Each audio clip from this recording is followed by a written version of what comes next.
But we begin with what authorities say was a foiled plot nipped in the bud to attack the Pentagon and the Capitol with remote-controlled model aircraft. It sounds extraordinary, but prosecutors say the suspect they charged today in Massachusetts was deadly serious. Our Brian Todd has been digging into this story for us. Brian, what are you finding out?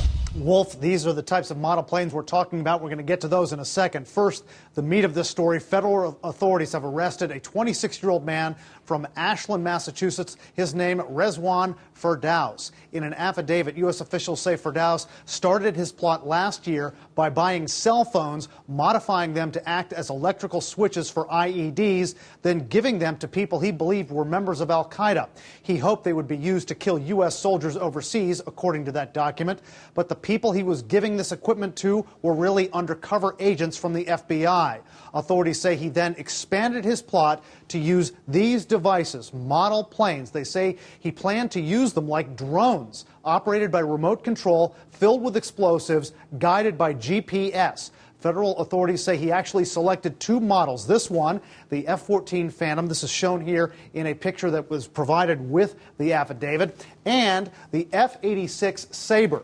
These are about one-tenth the size of the actual aircraft. Now, his targets, according to the charging document, the U.S. Capitol and the Pentagon down here.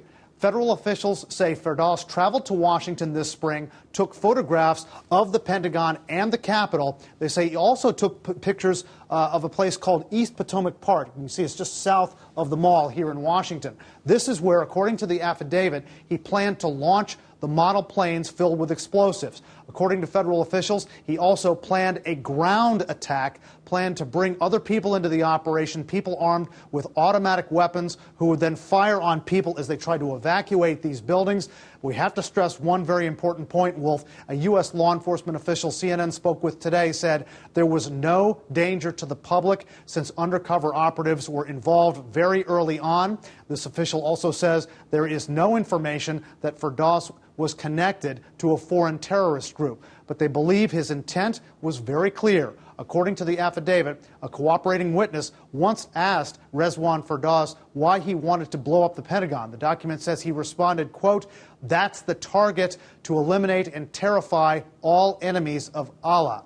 We have called and emailed a woman identified as an attorney for Rezwan Firdaus. We have not heard back yet, Wolf. The undercover agents, Brian, who were working with him until the very end, they really were confident that they could prevent any real damage. That's right. Federal officials just today, they say that just today, the undercover operatives gave Firdaus material that was supposed to be the explosive material C4. They say only a small amount of it was the real thing. A law enforcement official also tells us they gave him AK-47s and grenades, but those were not functional. According to a law enforcement official, during this undercover operation, Rezwan Firdaus was given the chance to back down from his plans, but he never wavered.